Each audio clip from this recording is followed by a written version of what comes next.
All right, here we go. Hello, hello, hello, everybody. How's it going? Can everybody hear me all right? Hello, hello. How are things? Let chat catch up a little bit here, and then first things first. Always audio, always audio. Make sure everything's all good with the audio. I think I'm a little low actually, so I'm looking at it here. How's everybody doing this evening? How's everybody doing?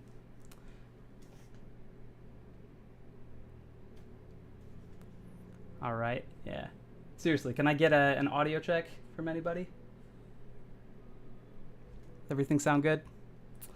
I assume that no news is good news, so there's always that. All right. So, okay then, let's do this. Anybody who's late, catch the VOD, losers. Just kidding, you're not a loser. We're all about your high self-esteem in this stream. So hey y'all, really cool show tonight. Man, this is what a great night. It's Thursday. I always say Thursdays are the Fridays of yesterday once it's Friday. that's inherently true. But it is something to be said that Thursdays are the next best thing to Friday in terms of weekdays. So I hope y'all are feeling good. Hope you're all excited for the weekend, which is coming 2 days from now. That's enough elaboration about Thursdays. I'm going to start talking about my guest. So tonight, I am joined by someone who is incredible. Just someone I have the privilege to know both personally, but also professionally as a VTuber, but also someone who's an entertainer who brings a really wholesome experience to her audience, but also brings in just a ton of heart and also awareness to important issues. Someone I personally look up to a lot in a lot of ways. So without further ado, I'm going to bring on Pumpkin Potion. All right, Pumpkin, let's bring you out here. Hi. There you are. Hello. How you doing? I'm doing great. I'm doing even better now that you're here. I'm happy to hear that. All right. How's Thursday treating you so far? Thursday's been pretty interesting. It's been a really heckin' busy day, and I spent most of my day working on my floors, as a matter of fact. So it's been a pumpkin does manual labor kind of day, which is not very often. Yeah, it's always fun to get out of your comfort zone. I've been working on my floors today too, but like my digital floors. I wish I could say the same, but I can't. Yeah, oh my goodness. Well, at least that's over with. You can hang out here, you can sort of put your feet up and just enjoy a good old-fashioned chat about creativity and the stuff we VTubers do. I feel like, wow, I've been like using the term VTuber more and more as time goes on, because this all didn't start as a VTubing project, but much more like an Unreal Engine thing. How did you get into all of this? How did you get into VTubing, and what was it? Or better question, how did you get into creativity in general? Because I think you're a super creative streamer. I think creativity is just something I've always had. It's just a matter of like what I've done with it at the time. Beforehand, if you talked to me during this time last year, I would have had no idea what a VTuber even was. Like, I would have had no clue whatsoever. But a year can change a person quite a bit. And what's kind of interesting about it is I was working in the video game industry at that time. I was a community manager for about 10 years, senior level. And a lot of my creativity just poured out into my job, because I was doing social media, I was doing content calendars, I was doing campaign management, I was doing partially working with marketing teams, like all of this stuff that was going on. So all my creativity kind of poured into that. But then I kind of hit this point where I realized that the game industry actually doesn't treat everybody equally. We'll put it that way. We left, and then I basically took all my creativity, went with me, and went, now what do I do with this? And a friend of mine who used to follow me when I was under a different creative moniker about 10 years ago had become a VTuber during that time, and I was like, I want to do this. I want to do this. This looks fun. So I did. I sat down for about 2 weeks. I came up with a concept, came up with an idea, and then here I am. Pumpkin Potion. By the way, if I may say, super strong idea. Like, thank you. I've heard people say like creativity is about like mixing several things, and you've got like such a perfect splice of like things that are great. Like, you're a VTuber, but you're also a black and white 1930s era animation VTuber, and then on top of that, you have this sort of like Halloween, sort of Jack Skellington mix and match of things that go together. Man, it's super cool. I like also the thing I liked about your answer the most is you started it like exactly where you wanted to. You were like, yeah, let me talk about like how I like transitioned from the games industry, like where I feel like I was like, I'm always expecting people to answer that question like they fell into like a radioactive vat as a child, and then they're gonna come back and be like, yeah, and that's how like the nuclear bug bit me, and I got superpowers of creativity. But no, like I've always been a creative person. I've been a musician all my life, everything like that. But it's just a matter of taking all of that creativity and putting it into an actual career-oriented space, and that's where I was for 10 years. But then now I've got 10 years of experience. What do I want to do with it? I want to take that and put that investment into myself. You know, I don't want to give it to EA. I don't want to give it to Ubisoft. I want to give it to me. I want to belong to my own stuff. So that's exactly what I did. And then I had my debut in December. So I've really only been a VTuber since December of 2021. That's amazing. And that's amazing. And you, it's now April for anybody watching this later on, and you're already a Twitch partner, which is crazy to me. It's not like an easy thing to do. It's not like you're just like, you woke up one day and you were like, hey, I wonder if I could just like, you know, stream, and then you got on and you did like played video games for 5 hours, and then suddenly you're good to go. Ask multiple people in this chat. By the way, hello chat. We've got Hi chat. We got Shamay here. We got Ultra Squid. We got Amory, who's keeping everything nice and safe. We got Fashawn. We got Cabal's here. Hello, Cabal. Cab, what you up to, pal? I enjoy Cabal streams. I've caught a couple of Cabal streams lately. This stuff is fantastic. Sapphire, unforgettable Sapphire. Sapphire, you sweet bean. I adore you so much. So yeah, as we keep going through this, we're gonna keep talking about this creativity, keep talking about streaming, all of this stuff, and then we're gonna play a game in my custom little environment here, and this is gonna be a little whack because I'm like, we're still in that split screen. So we'll find what's behind this curtain. We're gonna play some spinny wheels tonight. Is it a new car? So oh man, I wish. Actually, I feel like new cars are pretty cheap in I would say the biggest inspiration for my the in-show games that we do on this show is The Price is Right. So that's like totally I wasn't right wrong. on. I might have been wrong about the car. I was not wrong about the concept. Tonight we're gonna play the Wheel of Chaotic Prompts, who Sapphire actually debuted. So we'll play the game, and we actually have prompts from Sapphire on the wheel, as well as our last guest, and that played the wheel. So that's gonna be a lot of fun. So stay tuned for exciting virtual games. I'm ready. Yeah. Well, we still got the show flow to get through. Not now. We could. There's no rules here, I guess. This is just like sort of the way we do things. But if you're like, hey, Woody, I want to play this freaking wheel, like. No, we play the wheel when you want to play the wheel. All right, when we play the wheel. Okay, cool. Because there's like there's no rules, but in my head there's a way. There's a way we do things. we do things your way. Yeah, that's exactly it. The creativity. Your rules. I'm here as a guest. That's how this works. It's like what you were saying about my creativity works for me now. It's like, hey, it's happening. There may be about 90 years between us, but I can follow the rules. Yeah, that's fun. I'm coming to you from Unreal Engine, and Pumpkin Potion is coming to you from a 3 pictures taped together from 1937.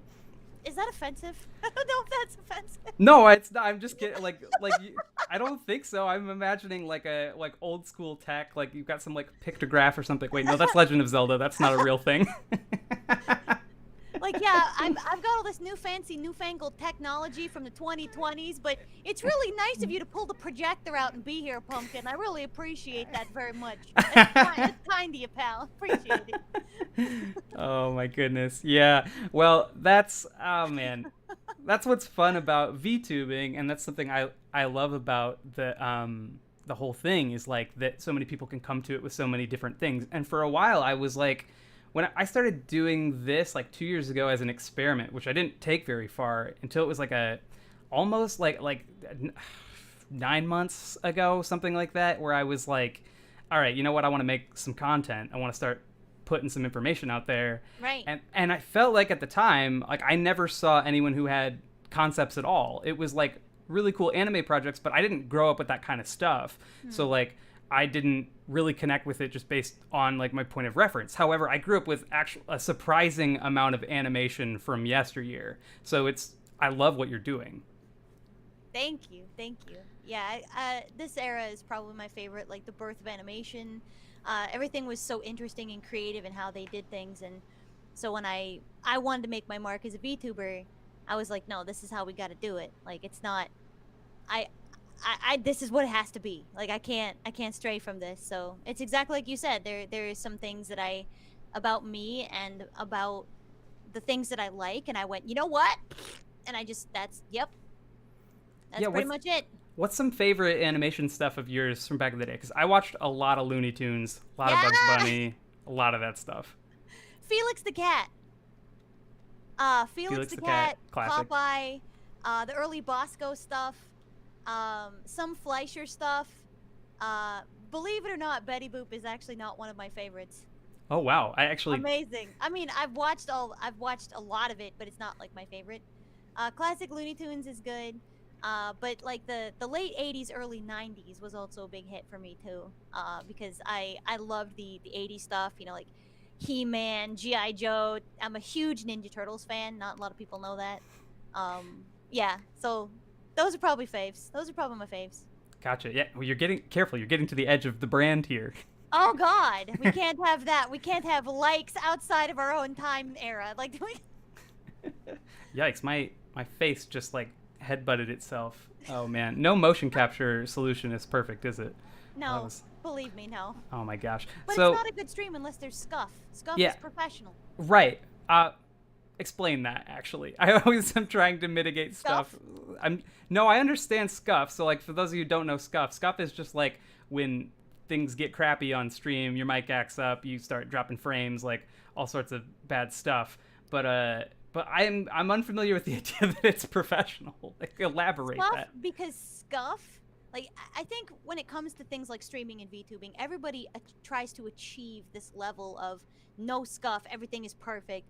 But and sure, like yes, that's the goal. But when scuff happens, the best thing you can do is roll with it and turn that into a piece of entertainment, because that is a piece of content that happened. And if you are somebody that's very good at improv, that's very good at like throwing things out there off the cuff, you're going to use that as a great clip for later to utilize to bring more people into your stream. Because I never look at it as like a very big deal, like, oh, my mic turned off accidentally, or oh, I had the wrong model on, or, you know, things like this happen because realistically, we're VTubers, yeah, but we're human. We make mistakes. And 9 times out of 10, it's only one of us running the stream, you know? It's not like we got a whole team, things happen. So when from that perspective, scuff happens, but roll with it. All the best professionals have had scuff, and they're professionals because they've had scuff and known how to deal with that and get better. So yeah, that's my perspective on it. Like, scuff isn't a big deal. It happens to the best of us, but it's how you use that in your growth, really. As Forrest Gump once said, scuff happens. Scuff happens. Yeah, no, actually, like one of my favorite videos, and I don't normally watch a YouTube video several times, but there's an Iron Mouse video where it's just labeled like, I'm a professional or something like that. And it's like she's singing a song, and like whenever she gets to the part where there's like a lot of words back to back, her entire mocap rig just starts freaking out. It's amazing. I wish I had pulled it up. I didn't think we were going to talk about this. Oh, it's so good though. Improv, remember? Just talking about that. It's improv. Yeah. It's clippable content. Yeah, clippables. So good. Yeah. Yeah. So I feel like we opened a lot of threads here, and I want to come back to some of them. So we talked a little bit about your rise from community manager, and I'd call it a rise because it's a big upgrade to like start working for yourself instead of for the man. No matter how quickly you make Twitch partner, it's awesome to make the decision to do your own thing and get out there with it. That's awesome. Every time I've been in that spot where I'm like, do I stay with this job or do I like move to the next thing? Like, I've never regretted like the dangerous next step. But how did you go from like like I'm a community manager now, and then like December is like, hey guys, I'm a VTuber, and then April is like, hey, what up, it's me and I'm a Twitch partner? That I wish that there was more detail than that, but that's factually just how it happened. I just, Yeah, but how? Like obviously you have a lot of skills. Like your yeah, streams are really fun to watch in the first place. So thank I you. would say that like if I'm trying to figure it out, that's a big chunk of it is like wow, your streams are great. But at the same time, I happen to know that you know a thing or two about algorithms and about planning and scheduling and Hmm. I'm going to let you take that cuz I know you know what's up. Um, that depends. Is this more of like a left and how did I get there to here, or is this more of like a specific question about algorithms and numerics? Oh, I Because guess there's a direction in both. I mean, there's two different paths that we could really take here. yeah, I suppose like what do you think has contributed the most to how well it's been going with your VTuber and with how you've been going thus far with your streams? I think honestly, it's probably about 70-30 if I were to throw it in there. A lot of it's creativity, a lot of it's how I carry myself on stream, the content that I bring, how I engage with people. But on the other half of that, Twitch, I tell people this all the time when we talk about Twitch, that Twitch is a non discoverable program, platform in general. So if you're on there, the odds of you just being found out randomly it's pretty much nil. Like you're not going to be able to find, it's like a needle in a haystack. The percentage of somebody just being like, here's a random person and just clicking on you is so minuscule. So you have to have the skills and the understanding of how these other platforms work, how the algorithms work, and how you can utilize those platforms to help you achieve more eyes on your content. And if you're not able to do that, then people aren't going to find your content. And I feel like that's a lot of why some VTubers, they get really like excited about VTubing. Like, "Oh, I'm going to be a VTuber. Oh my god, I'm so excited about being a VTuber." And you see them quit like a month later simply because of the fact that they may have great ideas, they may have great content, but it doesn't mean anything if you can't get eyes on it. You know what I mean? So Oh yeah. you got to know the tools of the trade, and you have to know how to handle that, and what those numbers mean, what those metrics, all of the analytics, they mean something. And if you know how to read them, they can tell you exactly what you're doing right and exactly what you're doing wrong so that you can make those corrections and so soon as next week already be fixing the problem. So for me, I've been analyzing and looking at those numbers for large companies, billion-dollar companies, global companies for years. So I came into the game a little bit ahead of where some people start because I already had that knowledge trained. So when I started my VTubing, I was like, this is what I want to do. But I started doing research. What are other people doing? How are they doing this? What can I take but improve upon and make it mine, as opposed to just, I want to sit here and play video games all day? Because anybody can do that. You really gotta throw something out, be original, be different. Not so different that it's unappealing, but different enough where you get noticed for being away from the pack. You see what I'm saying? So once I start experimenting with things, I'll work on it for about 3 weeks, then come back later and look at the numbers and go, this day didn't do well. Why didn't it do well? Start doing comparative data between weeks before it. Was this Wednesday really good compared to this Wednesday? Was it because I was playing a game? Was it because half of my, I don't know, community was going to a birthday party? I mean, I don't know. So, these are all things that you have to really consider and think about when you're in the game, so to speak. And I think a lot of that has contributed to me being able to go from debuting in December and making partner in April, just because I came already with that knowledge prepackaged. Yeah. So in short, you are a scientist. This is a craft. I do brain numbers. Yes. And Yeah. yeah, that's basically it. Oh man, that's been something where it's been really cool to know you because like I don't have a lot of that in my own like presuppositions about all of this, if that makes sense. Like Hmm. the way I tend to think about things is like I'm gonna make some art. I'm gonna try to make some good art. Like Yeah, and let's that's the approach that most people take. That's the approach that the majority take. But I look at that and I'm like, I want to make a piece of art. How do I get eyes on this piece of art? Where do I need to post this piece of art to make sure that I get optimal clicks on this piece of art. Like my brain just works in a completely different direction, I guess. I mean, it's like usually when people say that it's a bad thing, but that sounds awesome. Like good for you. That's an ideal that's an ideal deviation from neurotypicality. That's awesome. I mean, it's some of those things, like they work really really well, and some people may be like, oh well, she's abusing the system or she's manipulating the system. Like, no, I literally just do my research to understand how the system works, what tags I should be using, how those hashtags should be utilized. I keep up on on the trending conversations so that I can get in on those. A lot of the stuff that people talk about, or like you think of memes, right? What do you like? You got meme going on. Most memes have a shelf life. They're not going to be funny 5 weeks after they've already like, okay, we've all seen the meme. So you have a shelf life to get in and get on that before it's expired, and you got to throw it out, so to speak. Yeah. So you have to always be on the up for those and look for those opportunities all the time. Can I post something now? If I post it now, it's gonna do well, versus if I post it 2 weeks from now, people are not gonna think it's funny. So there's so many different aspects about it that just make my brain do the vibrate to joy now. Trigger the spidey sense. Yes. Yeah. Yes. I have this thing with numbers, and which is funny. I don't like math. I hate doing math. But if you get me on analytics and statistics, brain go burr. Yeah. Brain go burr, and it's so good.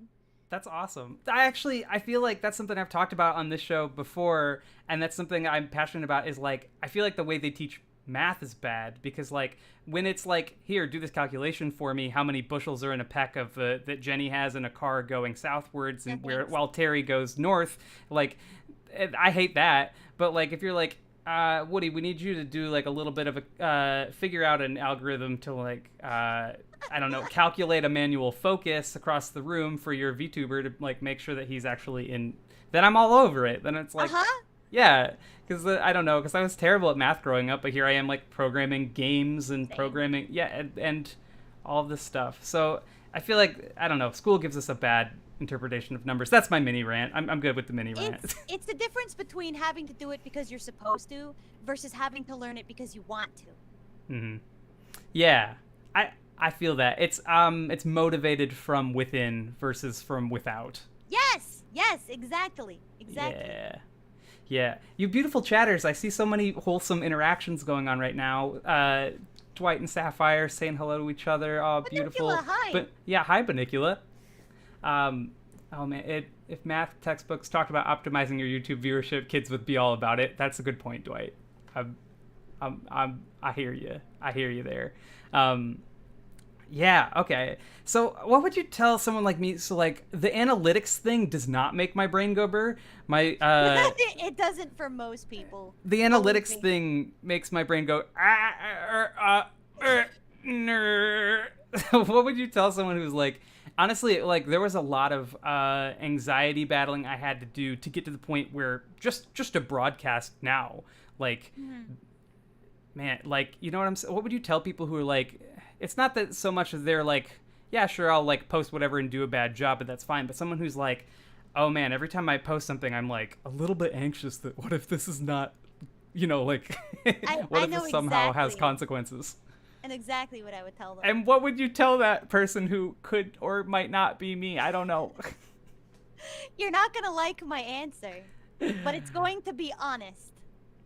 All right, hit me with it. You ready? Yeah. Woody, just post the thing. Oh my gosh, you sound like my therapist. Just post the thing.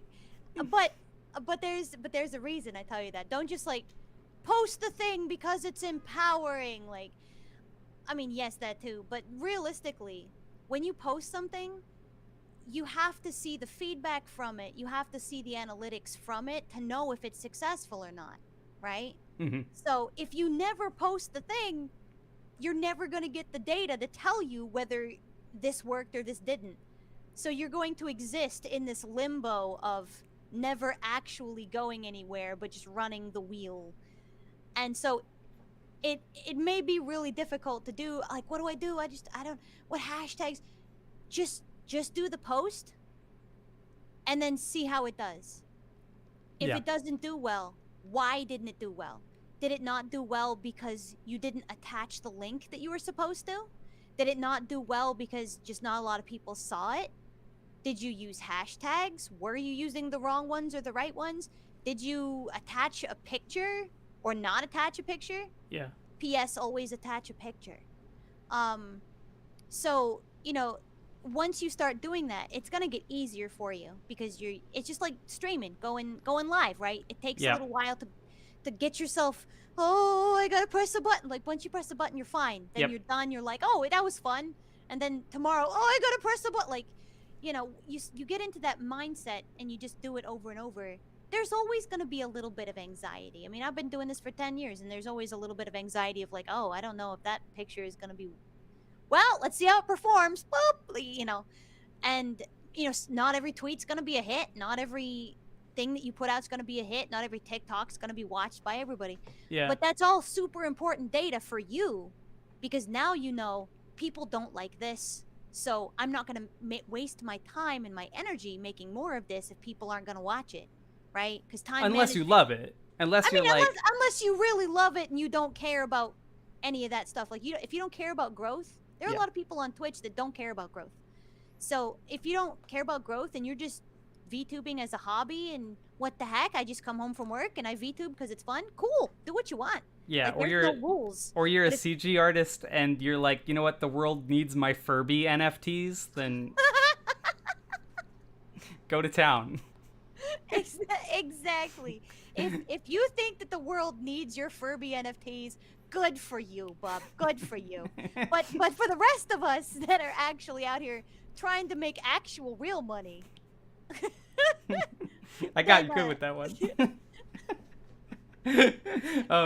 Let me repeat, actual real money. There's a right way and a wrong way to do that. And analytics and understanding your data is the best way to go. So basically, if you never take the leap, if you never dare to take the plunge, you'll never be able to understand what works and what doesn't and get better. So if your goal is to get good, you gotta take that first step so that you know what to do. Yeah. So yeah, it's terrifying advice for some people because they want to hear something comforting, and realistically there's no real comfortable way to do it. You just gotta write the tweet, do the thing, and put it out there, and then track the data and hope you did well. And if you didn't, do some investigative work. Why didn't it do well? Honestly, okay, so like I posed the question wrong. Like I could like post out my butt all day. It's actually that looking at the analytics part that actually makes me seize up. Seriously. Like, that's hard for me to, like, when I do look at analytics for things, I often am just, like, looking at what's going well. Like, I don't, like, I mean, that's one way to do it, right? Because you can continue to do what is going well. You're like, people like this, it's cool.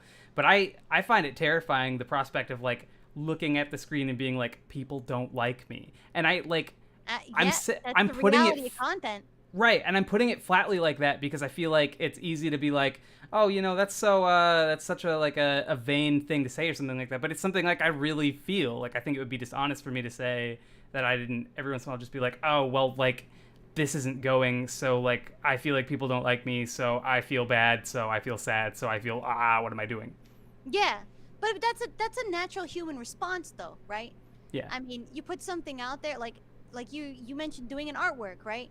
So let's say you do an artwork, you spend 8 hours. Are you talking about those Furby NFTs? I mean, sure. Let's bring up the Furby NFTs again because why not, right? So let's talk about the Furby NFTs. You make a bunch of Furby NFTs, you put them out, and you may be really passionate about it. Like, they may be something really important to you, but somebody else may look at these and be like, "These are garbage. Yeah. I hate these. I hate everything that you've ever made. These are like the worst thing I've ever seen. Burn it down. I don't want to live." Like, people can be really nasty on the internet. So it's one of those things that I can't really give advice for, because it's kind of like there are some personalities that are really good at being a car salesman and some people that just, they can't handle that. Yeah. So for me, I've got skin like like 5 dead alligators just slammed in together. Like I have the skin of like the most epic alligator purse. Nothing touches me, but I'm used to that.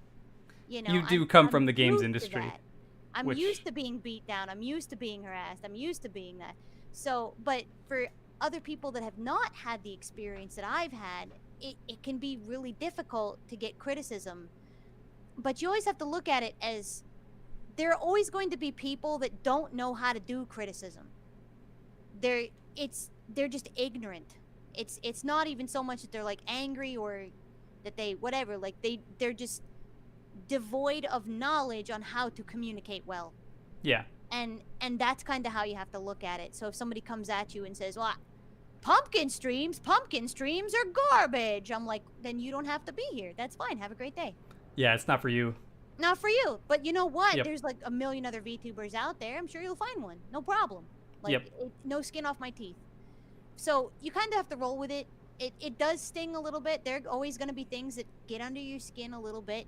But it's still the internet. And if you have a lot of people that are very negative, are those negativities valid in any way? Or are they just people being critical for no particular reason, just because that they just need an outlet and they don't have anybody to listen to them at home? Yeah. Well, and I think it's, especially if you, it's probably worth saying, and so do you think this is true?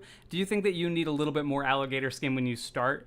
Because I feel like when I first started posting videos to this channel as my virtual self, like I got some notes from people who were like, it's like a little too clunky, or people who just thought it was claymation, or people who like, Yeah, but I like that look.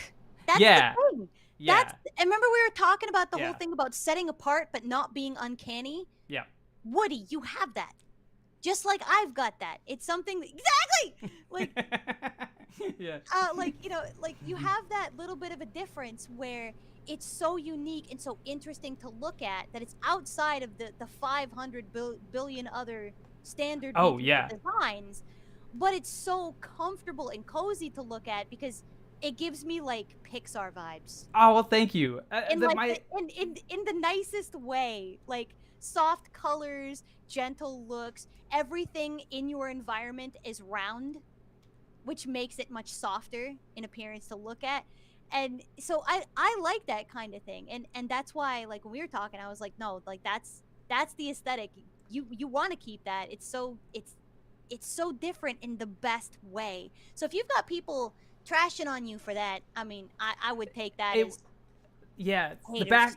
The back half of that story was that was like early days of stuff. Like now at this point, I was gonna say, this is why I'm asking How you. dare you do something absolutely outside the box? Well, yeah, not even that. Just I felt like as I kept going, I kept getting better at it, and that also led to me getting less criticism in a lot of ways. Like my earliest stuff, I got like a couple of remarks and stuff that was like, well, that's depressing. But I felt like I kept getting better, and I felt like those people stopped showing up because like I didn't care, and because like, you know, as time got on. So like, do you think that people need the alligator skin more so when they start? Because I imagine when people watch your stuff now, they're like, holy crap, this is genius. Where I'm sure if they caught your first scuff stream, they're like, might pass. My model was not always rigged this well. I don't think when anybody starts their first journey into something creative, their first foray into that department, that everything's gonna look perfect. My first model does not look anywhere near as nice as this one. And, you know, but it was my first start. And I think with you, it's the same thing. You know, you had a first model experience and you grow and you become a better content creator, a better streamer as you go.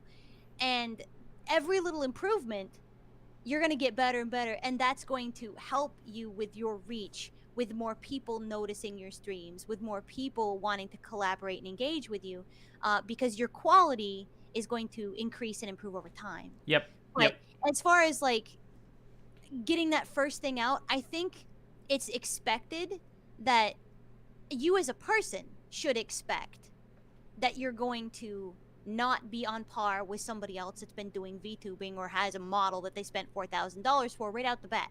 Yeah. I feel like that's just fact, like that's just facts, you know. It's good expectations to have. It's very good, but it's realistic. You know, so if you go into the game comparing yourself to somebody else that has much more experience and overall time put into this than you are, then you've already put yourself into a bad mental state, a bad Yep. mental situation. You've set yourself up for failure. But you know, going in for thick skin, you are going to get criticism because it's your first foray into it. So as long as you are comfortable with that and you understand that, then you'll be fine. But I think that you should go into it with realistic expectations, that you're not just going to go off like a firecracker and just boom, you know, like that. It's just not realistic, and you're going to set yourself up for something bad. In fact, if you're out there and you're thinking about starting as a VTuber, become a rock VTuber.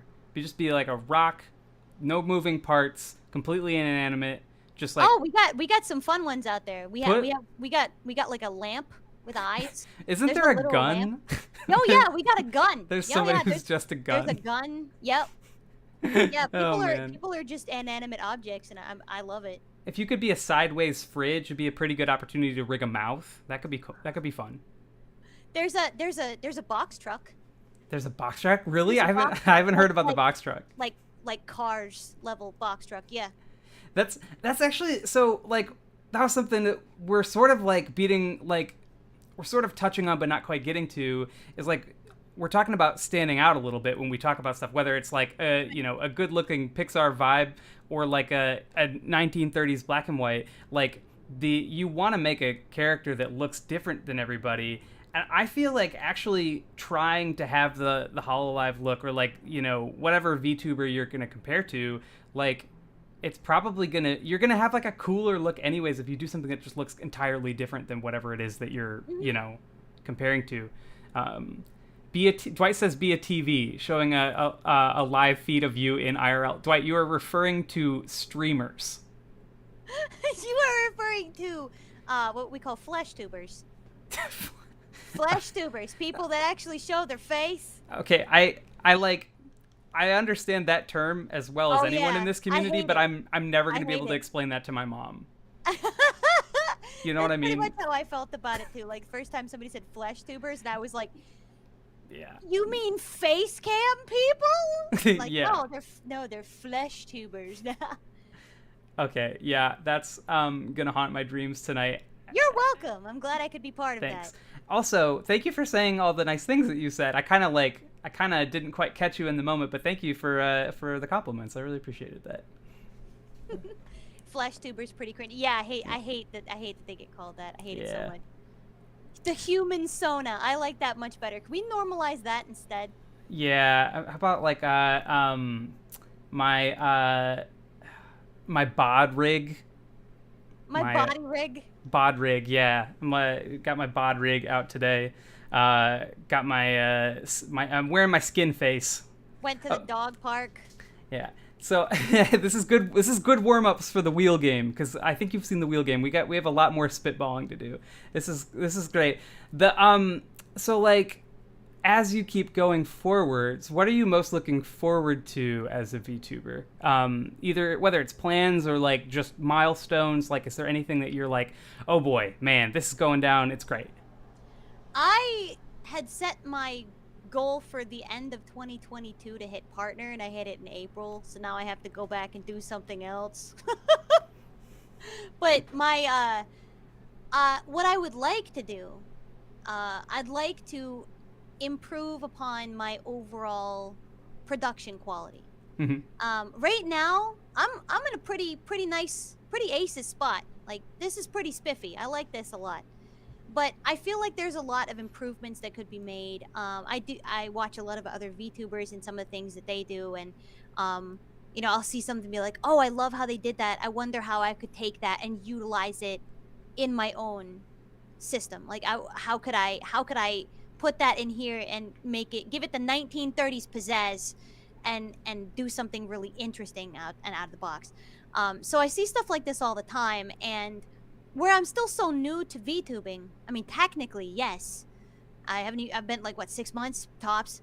So, I'm still very new to the game. A lot of people have been doing this for 4 years. They have a lot more experience than me in their production quality. So I have a lot to learn, and I really would like to make some serious leaps and bounds in that, including a new model update, environmental updates, new music, new screens, things along that line. But they take time and they take a lot of money and therefore take a lot of streaming. Psst, psst, let's talk after. Psst, psst, psst. Wink, Okay, wink. okay. Yeah, that's yeah, so you have like technical, you have a Oh yeah, I forgot about the Twitter nerf. I forgot about that. What's the Twitter nerf? What's going on? Oh my god. So I had my Twitter account for a very long time, like my old Twitter account that I had when I was Rock Leadist. And so I repurposed that because obviously I'm changing my brand. I want to do something different with my life, my time. We're rebranding. So I took that Twitter, I made all my announcements that things were changing and whatever. And I basically got crypto hacked with my 2FA on, which bleh. So I sent in that was back in December. That was like almost near Christmas, right after my debut, like the week after. So I sent in some things to Twitter and I was like, hey, this is all like, what happened? Can you figure this out? Get back to me. I put in ticket after ticket after ticket after ticket. They didn't even so much as answer me. They just don't even care. They didn't even bother to answer. It wasn't even like we'll look into it. We'll check back with you. Like, no, it was just completely in the bin. So Elon, if you're listening, we have problems. So I decided that I can't be off Twitter, because Twitter, when you're a VTuber, Twitter is like ground zero for communication. So just by being off Twitter, I just hacked my legs off. So I have to find a way around this. But I'm not allowed to make another Twitter account because they see that as ban evasion and they will permanently ban my IP from the platform. Your account was actually banned by by that hack? Yes. Oh my gosh. So I had What did you do? So what I did, this is how I like whoop kind of around with it. So I went to their terms of service and I just read through that whole thing. And I realized that in their legal, the way that they wrote it is it basically says that you cannot create a new account on Twitter to circumvent a ban for another issue. Otherwise, the repercussion was you'll get an IP ban. You can no longer even function regardless on that platform, which would be devastating. Right. However, they did not say anything about repurposing an already previously used account for that purpose. So I went to an old account that I had that I didn't really use, just like a private account I made but never really used it. It was like back in like 2017 or something. And I fixed that up to be the Pumpkin Potion account. And it's fine because it's technically in their legal writing not a new account. This is a pre-existing account that existed before this happened. Write that down, everybody. Write that down. So we like to call them fancy loopholes. Yeah. And yeah, so I'm still going strong and things are fine. Wow. That had to be terrifying. It was not fun. It was not great. You really do have the alligator skin. I probably wouldn't even want to talk about that. That's I'm not scared of anything. That would have messed up my my jazz. That would have really dropped a bowling ball in my tuba. Is it? I'll take it. Oh, you're great, Pumpkin Potion. You're great. So one thing I want to sort of final up on before we start playing a sick VTuber game show game. Let's go. One thing I wanted to ask you about, and this is something I've started to ask guests of the show because it's something I've been thinking about a lot, and I don't know, maybe there'll be a supercut or something later. But what do you think the difference is between imagination and creativity? Because I don't think that's a conversation that many people are having right now. Because I think they're really different things, or at least the way we talk about them or not talk about them is really different. To me, imagination is the idea of doing something. Creativity is actually doing the thing. That's how I feel about it. Like, I can daydream about doing something all day long, but it's not actually creativity unless I make the effort and understanding and learning to make it into manifest it into a thing. Yeah. So yeah, that's my take on it. I don't know what your take on it is, but that's mine. Yeah, I think the maybe I need to start finding new ways to phrase the question. It was a great answer. It was a really great answer. I think what I'm really interested in about the idea of like imagination and creativity is that I feel like the people who have the most to say about creativity often have very little to say about imagination. Not you or anyone I've had on the show, but like just the voices out there, you know what I mean? Like you can kind of feel yourself kind of crushed under like a mountain of LinkedIn bros who have something to say about something sometimes. But I feel like there's the key thing here is that like in the imagination like anything's possible, and I think a lot of people try to start being creative without being very imaginative, and there's people who stay locked in their imagination, like you said, like having ideas for things without like putting any like verb in the creativity and actually doing that thing. So but like I think both are really valuable because I think we see a lot of people who are really successful who like can do creativity but don't necessarily have a lot of imagination. But something I specifically really love about your streams is like your like concept for your character and how well it integrates with what you do on stream. Like you're playing Luigi's Mansion yesterday and it's such a great extension of like I'm a spooky animation VTuber. Yep, exactly. And all of that kind of plays in together. I mean, there's some stuff that I do on stream, like my piano streams. They're not necessarily spooky necessarily, but I know that people enjoy them, you know. And to me, I can sit there and I'll hear something and be like, oh, I like that. I could play that on stream. To me, that's imagination. Mm-hmm. Like I like this thing. I have daydreams of this thing. I could see myself doing this thing, but until I actually put it into fruition, it's just in my head. Nothing comes of it. Nobody can enjoy it because it's simply just a conceptual thing inside of my head. But like you I have like both. this You have both things. Like I appreciate that. yeah. I appreciate that. I like to keep a lot of my stuff thematic if I can. But, you know, every once in a while I will just be like, you know, I feel like playing Animal Crossing today and people have to deal with that. Yeah, well, that's valid, and that's like 100% something that is a move. Like you could I don't know anyone who would begrudge you that, if you know what I mean. Yeah. I think this is being a streamer in general. Yeah, I think you've got such a good mix there, because I find sometimes if I spend time with people that are like all doing but like never imagining, that I get kind of bummed out. And if I spend time with people who are like all imagining but never doing, I also kind of get bummed out.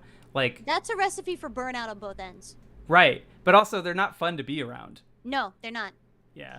Because like you can go through the mechanics of doing something, but it doesn't necessarily mean that you're passionate about it. You think about it. You're constantly innovating about it. So I mean, like look at the stuff that you do, for example. Like you do stuff with Unreal Engine all the time. Mm-hmm. So if you're working on a passion project, something that you've been thinking about because it's up here, you know, then you're going to be more excited to work about it because you have innovation, you have the idea of what you want to do, plus you have the creativity. So imagination, creativity, you have them both, and as a result, you're not going to suffer from that burnout. But if you're just going through the motions, making stuff, coding stuff, but you're not excited, you're not interested in what's going on because it's somebody else's project, you're not going to have that. That's just flat creativity. Like that's just, yep. I have the skill and knowledge to be able to do this, but is it something I want to be doing? Is it something that just like makes the brain buzz? Not really. Yeah. Y'all, if you're more curious about this subject, you should go back through some of Pumpkin's VODs on Twitch. A while ago, she did like a really great session chatting with her audience about sort of these 4 pillars of like what is you know, like what excites you versus what works versus what pays versus like all of the different decision polls that you come to about like what kind of content to make, which is sound advice that not everybody gives and not everybody has the luxury of getting. But I'm one of those lucky people because I know you and I was in chat a little bit for that one. But well, like that's the thing is everybody wants to figure out where to start, right? I mean, it took me a long time. It took me half a month to figure out what I wanted to do. I have all these skills, right? I can do this, I can do that, I can do analytics, I can play piano, I can sing. I have all of these skills. What do I do with those skills? How do I utilize those skills to make money? How do I utilize these skills in a way that interests me, that fuels my imagination, also fuels my creativity while staying on theme and be successful? And people don't know how to find that. They spend a lot of their time just guessing. There are some people that have been streaming or doing content for years that still haven't found their niche because they're just throwing things out there without doing any thought to it. Like, this is popular, maybe I'll play Fortnite. Oh, this is popular, maybe I'll draw furries. You know, whatever. Pumpkin, I'm dangerously close to streaming some Elden Ring. I'm really quite dangerously close to it. It's not funny. Yay! Do it. Not. I don't want to on that note, because I feel like it's just another thing. There's some great Elden Ring streams going on there. Maybe I could find some way to like integrate some Unreal stuff. I've been playing The Witcher 3, but I also was able to like turn myself into The Witcher recently, so that was kind of. I saw that on your YouTube. I saw that on your channel. Oh, yeah. That was a lot of fun. Yeah. But yeah, like you see what I'm saying though. Like it's that concept of being able to put everything together and doing those 4 pillars to success. Because if you can do something, if you can list out all of the stuff that you want to do, that you're interested in, and just find 3 or 4 things that check all 4 of those columns, then congrats, you have your niche. You have something that's going to actually successfully work, rather than you spend years and years of your time and expending energy and frustration just throwing out ideas and never really coming to consensus on a concise, solid idea, a strategy, if you will. Yeah. All right. One more before we transition to playing a ridiculous VTuber game. Okay. If you could only give, and I don't just mean for content, if you choose a content thing, that's fine. But if you could only give one piece of advice to somebody, like you could leave them with one thing, and you knew they'd follow your advice. Anything. What would you give? What advice would you give? This was not in the notes. One piece of advice. Time management. That's my piece of advice. Time management is everything. And there's so many people out here nowadays with anxiety about this, anxiety about that. I'm not getting enough sleep. I'm not making time to eat. I'm not doing any of this stuff. You see people on Twitch all the time. I had to turn off, and this goes in with it, I had to turn off my hydrate and like stretch buttons because I would get people being like, Pumpkin, hydrate. It's like, I'm an adult. I know when to drink. Leave me alone. So, you know, there's so many things like this that people who are not good at time management, if they took time to learn time management and then get into the good habit of maintaining that time management, their lives would be so much easier. Their work life, their social life, they can make time for games, time for sleep, everything that they need to do without stressing themselves out. And so yeah, do time management, understand time management, investigate, research, do what works for you, and then stick with it. Oh my gosh. That's my advice. You know that I know, we both know a thing that I want to talk about right now that I can't talk about yet that is has way too much to do with this. I think that's really good. I want to give you a little credit here since you're here. Some of y'all been following along. I've been posting a series of tutorials on how to make a VTuber from scratch. You know, no VRoid, nothing, just like Blender and Unreal. How do we get all the way there from with 2 nickels in our pocket? And part of the reason I've been able to keep up with a schedule and all of that is through knowing Pumpkin Potion. So through some of your guidance and some of your good advice and encouraging me to get a calendar, then that's has led to me being able to share more stuff I know and being able to help some of y'all out. So content calendars are king. People say that content is king. That is incorrect. It's content. Excuse me. It's content calendars are king. Calendars are lifesavers. Yeah, and yeah. So I owe you one You're welcome. for your help with that. So it's been really good. Although I'm really scared tomorrow's video is going to come out late. Yeah, that's a whole nother topic. Never mind. We're not going to talk about that. You ready to play some VTuber games? Yeah, let's go. I'm ready to play some games. Okay. All right. What is going on with my hand tracking? There, right. Yay! There we go. All right. Are you familiar with our? There's 2 games in the virtual variety show. My goal before the end of the year is to get at least 3 really solid games on here I can play with guests. Are you already familiar with the wheel of? We'll explain it anyways for chat, but the wheel of chaotic prompts are of the 2 games, the nice game that is nice to people versus the hard game that is hard for people. You'll have to explain it to me too. All right. Okay. Cool. Let me. Give me the rundown, pal. Yeah. All right. I got you. Wait. Hold on. Let me bring up your little screen down here. Knit me. Give me some info. All right. Cool, y'all. This is yikes. So we are gonna play everybody's favorite game, the Wheel of Chaotic Prompts. Without further ado, here's our wheels. So here's how it works, Pumpkin Potions. We got 3 wheels here. And by the way, for those of you who are longtime fans of the Virtual Woody Variety Show, we got all new words today. I left a couple of my old favorites in there, but we got some brand new prompts. We got some brand new words. And basically, Pumpkin, what I'm gonna do is I am going to spin each of these wheels, and then you're going to be able to answer the prompt, basically. And we're going to do it together. So okay. I'm going to spin you, and we'll just do one right now. I'm going to spin you a prompt, an adjective, and a noun. And some of these are brought to you by previous guests who have played this game, which is so much fun. How does a genius VTuber make you feel? Oh man, this one's serious. A genius VTuber? Yeah, so you just got to answer the question now. Basically, this one's a pretty straight across the board prompt, but some of these will be sillier than others. Okay, how does a genius VTuber make me feel? The word VTuber brought to you by one of our absolute all-time favorites, Sapphire, who was the very first to play the Wheel of Chaotic Prompts. What a bean. Oh my gosh. A great bean. She's a perfect bean. I adore her. How does a genius VTuber make me feel? Motivated. Oh. Motivated. That's a good answer. When I see somebody that is successful, it's because they worked for it. So it's not so much as well, that person's successful and I'm not, and I wish I was. I generally don't get those feelings. When I see somebody that's like successful, like this person's a genius, they're doing their best work out here, fellas. That makes me go like, how do I do that? What do I need to do? What is this person doing? Is it their production value? Is it like the way they carry themselves? Is it the type of community that they've got? Like what's the deal? So for me, it's motivation. I get motivated when I see stuff like that. So yeah, how does it make me feel? Motivated. That's my final answer. That's a great answer. So I want you to know that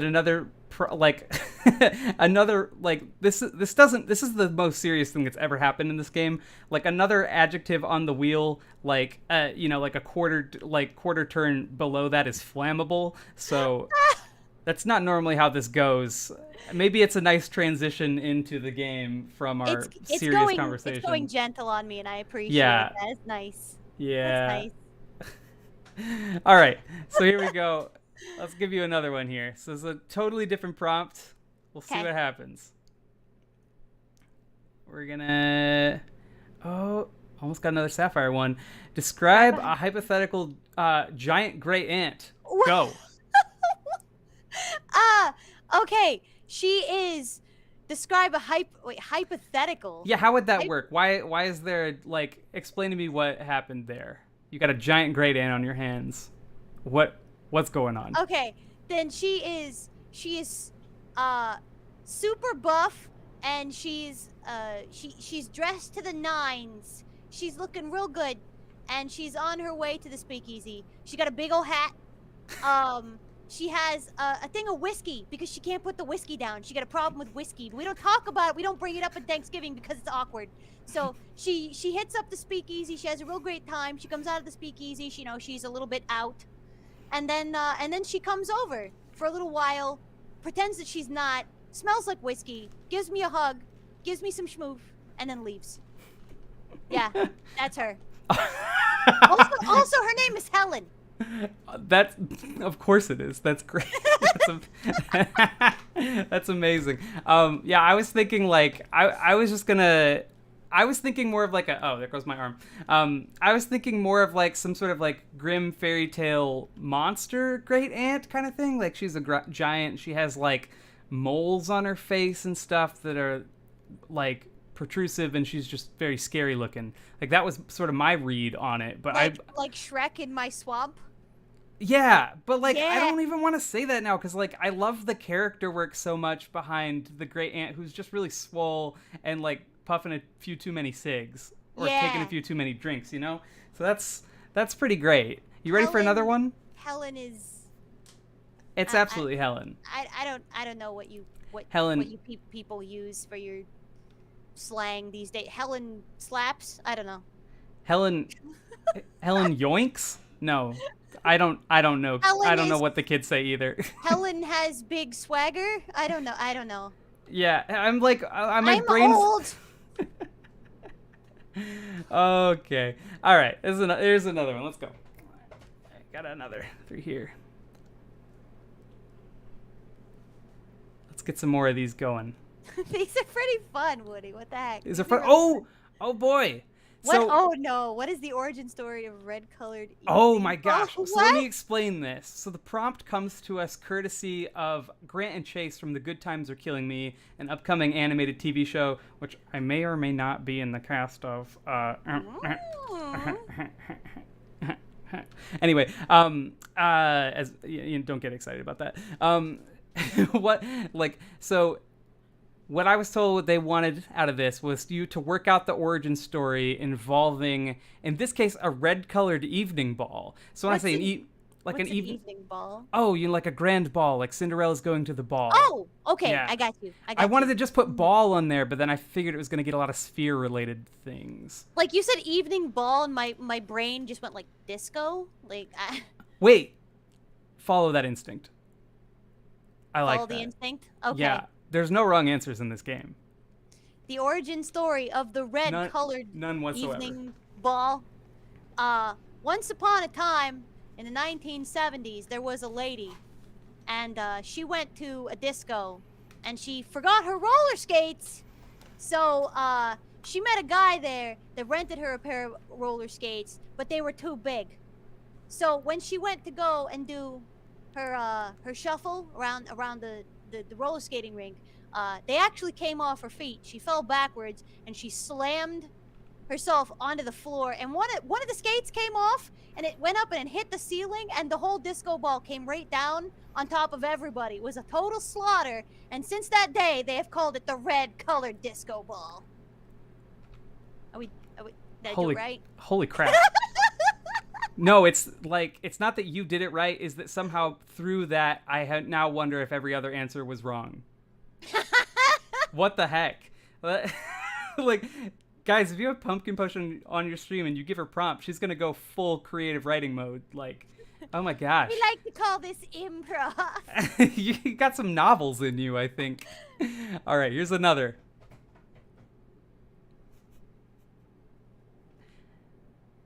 Oh no. How much does it cost to buy a chatty soccer mom? Whoa. And what does that mean? Well, I can't say I've personally ever bought one. But if I were to buy a chatty soccer mom, I'd have to say they were probably generally inexpensive. Inexpensive? Inexpensive, because there's a lot of them, and they don't stop once they're like. When I think chatty soccer mom, I think of like that lady, like you're going to the groceries, you're going to the Publix or wherever, and you're walking in, and then you're just there for like a soda and a candy bar, but then that one lady stops you and tells you her entire life story and about her kids are going off. It's that situation. I wouldn't pay anybody for that. I want to escape that. So therefore, I'm going to have to give them a generous 67 cents. 67. I feel like, are you like trying to lowball bid? Like, is that like a Price is Right guess? No, that's just like, that's the final guess. I just assume that they're 67 cents because I myself wouldn't pay more than 67 cents. Okay. All right. Well, we now know Pumpkin's view on human life. Anyways. 60 cents. I'm a tune. You're not my prerogative. Okay, what do we got here? Let's get some more. Do we have the sapphire one? It's right on the edge. No. We just missed the sapphire one. Pitch a movie about ambitious space travel.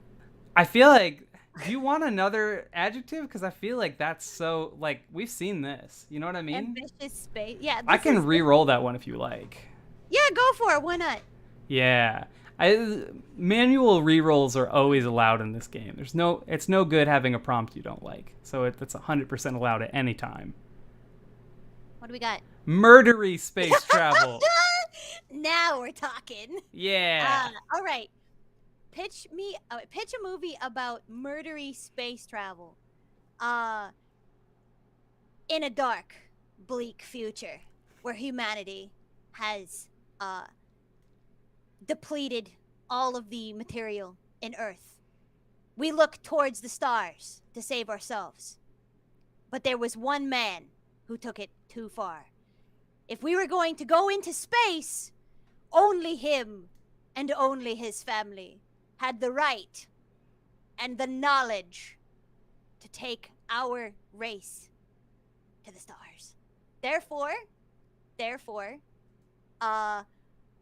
he became a member of the government, okay? Because you got to get your hands on some of that space tech, and he built the rocket himself. And on the way out, he left sticks of TNT in the president's bedroom. Mm-hmm. And so, Michael McGee and his wife, Maggie McGee, built a spaceship in his backyard. And as a matter of fact, he used his son's tree house as a launching platform, which is pretty impressive. Like that kid built that tree house that you can launch off from. I mean, he deserves to go to space. Let's just be real. So we're here. We're launching off. He has already sent the explosives. The president is dead. Everyone is panicking, and now humanity is left to suffer the consequences of not paying attention to global warming as he and his entire family shoot off towards somewhere near Jupiter. And it sure doesn't help that he left a whole bunch of TNT. Like, we already got to deal with the global warming. Yeah, I mean, that's just the icing on the cake. Thanks for that, dude. Yeah, that's the icing on the cake. That's the story. Okay. I feel like I got to chip in here with something like this. First, I'm not going to be able to match that energy. Like, I still got to run this stream. I got OBS open, all that. I'm trying to... This is Pumpkin. I'm having trouble keeping up. You are very good at this. All right. For me, I'm a murdery space travel.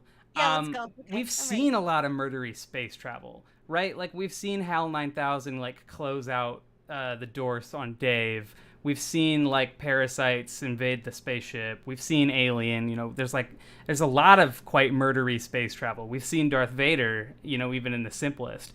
So, what could we do to spin murdery space travel? I'm gonna say that like instead of like humans murdering each other, it's like a movie about planets trying to like influence humans to murder, or like or just like planets that like we're seeing from the perspective of planets, and they're in like interstellar dialogue with each other, and they're both like, hey bro, you got like a bunch of little human ticks on you, maybe oh bro, no, I got this, look, I'm gonna do an earthquake, and then like that planet bro, doesn't I got this. And you just see like a bunch of little dudes start like going somewhere in there, and Yeah, and then he's like, "Wait, no, dude, you got some too. Oh, look, you got little dinosaurs in your head." And then that guy starts like doing a tsunami or something like that. He starts like shaking too much or something, and then like, and the end, to like keep up with your good theme here, the that planet, he like looks at his buddy and goes, "Oh shit, Dave, you're heating up." Oh, I didn't mean to say that on stream. Like it's you're really going there. What's going on? What's going on? It's like, oh, you're heating up, bro. Are you trying to like nuke all the humans off you? And it's like, oh no, they had an industrial revolution. Oh no, this is the end for me. And that's my pitch about murdery space travel. When you were in the middle of that at the beginning, I started to laugh because I actually thought for like the smallest amount, I thought that you were gonna say it was planets murdering each other, like as in like Jupiter fighting Mars in like Mortal Kombat 11. Isn't that just called Greek history? Like that exists somehow. Well, yeah, I mean that's kind of cool too, right? And then he's like, "Oh, bro, you're smothering me in your gaseous forms." I don't know. I'm like, I'm realizing that I go very high concept and you go very in depth like character. So Yeah. let's do another one of these. Let's keep them going. What do we got now? Oh What are we boy. doing? It's right on the edge again. Oh. I think it went a little bit off to the side. Who would win in a We fight? had You or Chatty. we had Chatty before? We had Chatty because we had Oh. the Chatty soccer mom, remember? Oh yeah. I'll re-roll it for you. It's okay. We got to do a spin. The scuff of this game is that it frequently respins on the same thing. I don't think it's a code problem. I'm thinking it's just like we only have so many here. Did we get old yet? Yeah.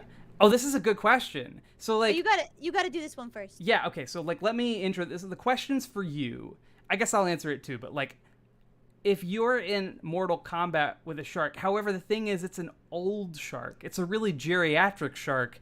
Like this shark has kind of done its time, you know what I mean? And he wasn't necessarily a legend either. It's not like, "Oh, get me out of retirement for this one last human murder." It's like I'm just out here and like I'm collecting my benefits and stuff, and I'm in line for the post office, and oh look, a human. What do I do? My benefits. Yeah. Can you win against that shark? I mean, yeah, that's food. You think I'm kidding? Just eat it. You're gonna eat the shark? Yeah, why not? How? I mean, easy with a fork. Like with a fishing. Okay, so like I think you have to determine like the key factor in this fight is like who's on what battlegrounds. Is how right? I win. Right, exactly. So, basically, here's the thought: who would win in a fight, me or an old shark? Well, if we want to play this game, I am made of ink and pencil line. Oh. For one. Literal interpretation. Okay. So, okay. I don't bleed.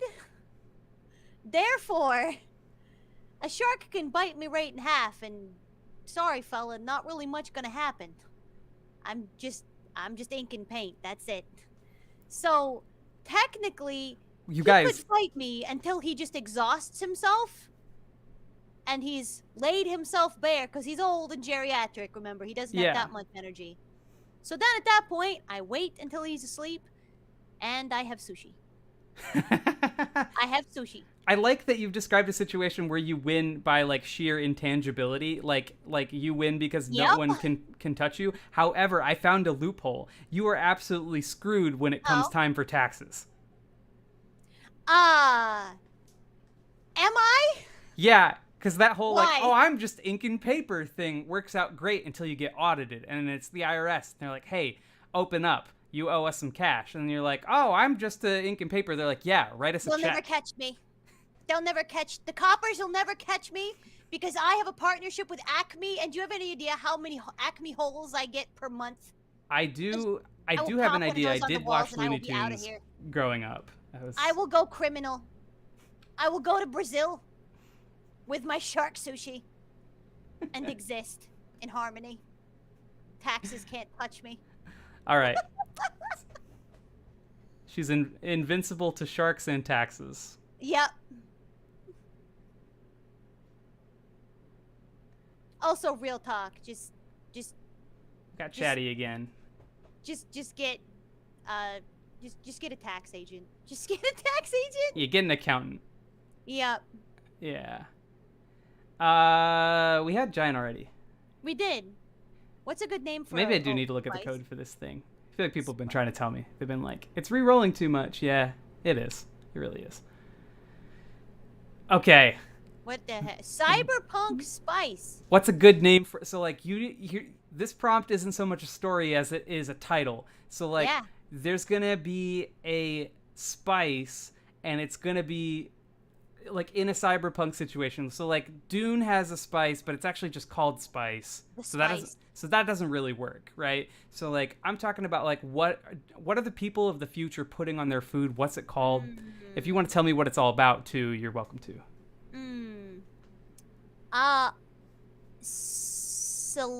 Salon chips? Salon chips? Explain. Salon chips? It's like cilantro, but technologically grown. Like pellets, like pellet form cilantro, maybe? I was thinking like, you know that what the heck is it? The flaky gold that the rich folks put on their food. Yeah, I think you're referring to gold. Yeah. Yeah. But it's like it's like flaky. Right. It's still gold. Yeah, it's still just gold, very thin. But that's the consistency of what I was thinking. It's like cilantro, but it's like metally. Oh my gosh. Okay. Yeah. All right. Bonus Salon chips. No, you got this. Bonus points if you can digest it all the way through, and it can diagnose any issues you have on the way out. Yeah. Yeah. Okay, I gotta make up one now, and I feel like spices are tough because they have names that like aren't things other places, like saffron or cardamom, like paprika. Right, like it's not like they named it after something. So this is a toughie. Gold leaf. Dwight, thank you. Gold leaf, shout out, little bro Dwight in the chat. Dwight, thank you. Yeah, so gold leaf, that's cool. That's it. So I'm gonna go a different direction with this. I'm going to go with like a spice that makes you hallucinate. I'm going to start with like the PSI psi thing. So like Cyphles or something like the Cyflakes. This sounds like a cereal. Can it be a cereal? I don't know, it's your hallucination. How about Cyphalides? And you put the Cyphalides in whatever you want to put, basically, and then it like gives you hallucinations that connect you to the internet because it's cyberpunk. So like you start dreaming Twitter after that. Oh God. Yeah. All right. I will respectfully pass. Okay, next one. Whoa. Twitter gives me enough hallucinations as it is. Yeah, I hear you. Feel this. It's you know, like people say like your greatest strength is related to your greatest weakness. We already got old. Whoa. Old parade. Not an old parade. Hold on. And we got to figure out what kind of I'm already excited about this. How much does it cost to buy a parachute parade? What is a parachute parade? And put a price tag on it. A parachute parade. Oh my God, that's a great question. Oh wait, no, I know what a parachute parade is. If you're heckin' old like me, back in the old days, when all we had to play with in gym class was that gigantic rainbow parachute. I'm like preemptively getting off your lawn right now. Mm-hmm. Yeah. Youngin'. Sorry, keep going.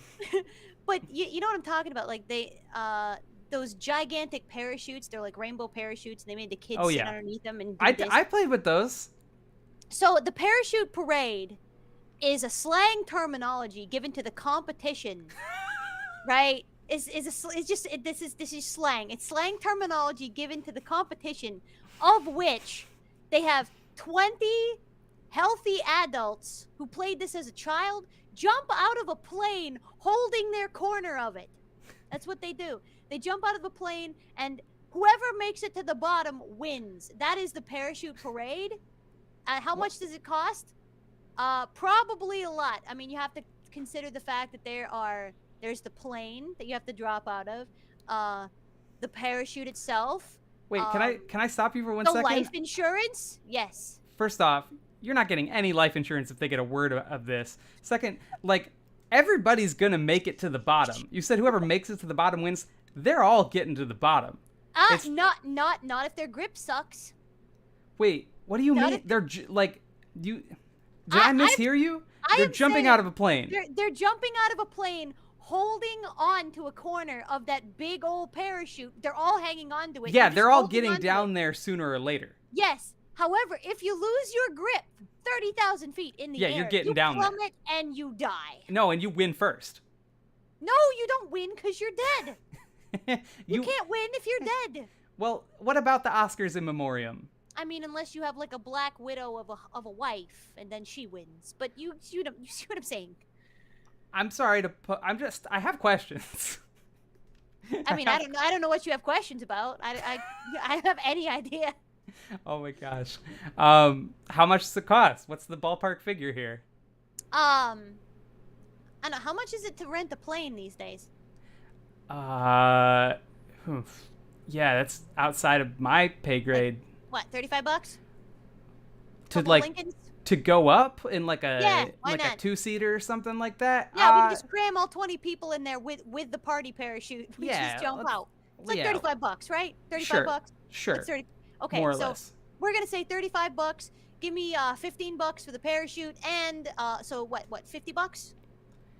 $50. It's gonna cost $50 to do the parachute parade, but we can't let the cops know.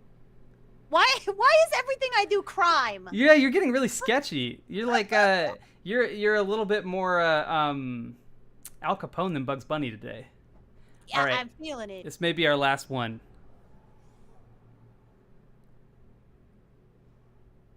No, give me. What do we got? Oh, we got a Sapphire prompt. Make up a... Oh, no! Wait, we can't have another shark. Make up a song about... No, give me a new prompt, you weirdo. The pipes are primed. Dang it, what is going on here? I gotta, like... Eternal spin.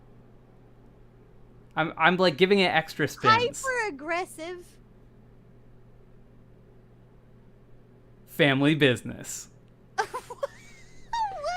So the other thing to know about Pumpkin that we didn't talk about yet is that she does write songs and she does post them to her YouTube channel.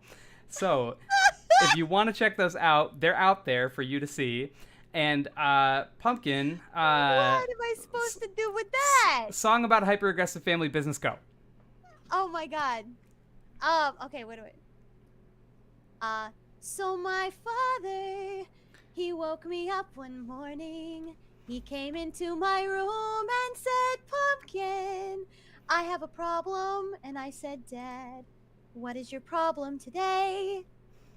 As opposed to yesterday, when you asked me yesterday. And he said, Daughter, I love you. I wish you would help me because I bought a mechanic shop. And I said, Dad, why? You've never touched a car in your life. And he said, because I'm having a midlife crisis and I wanted you to help me, but now I don't know what to do and I'm $25,000 in debt and I don't mean to give you anxiety or anything, but I just wanted to know if you'd help me. And I said, okay. That's great. Hyper-aggressive. I think that's it. I think we just brought down the house. Yeah. All right. Let's if you're out there in chat, let's give it up for our mighty wheels. And all right. Okay. Let's round things out here. Oh my god. Yeah, hold on. That song was a banger. I'm glad that you appreciate my whatever that was. Yeah, I like this is content. If you're I out like there wondering what's content, this is content. I like low key, almost like uh My Chemical Romance it. I heard just a trace amount of Welcome to the Black Parade in there. Yeah, there totally was. Oh my gosh. Will you defeat them, the mechanic, and all the non-believers. The strong arms, the loan sharks. The loan shark. The guy who gave me 20K. That kid when I bought lemonade. Okay. So that concludes our time at the virtual Woody Variety Show. Pumpkin Potion, thanks so much for being here. Before we wrap, I should say that Pumpkin Potion and I are working on a couple of secret projects for and with each other.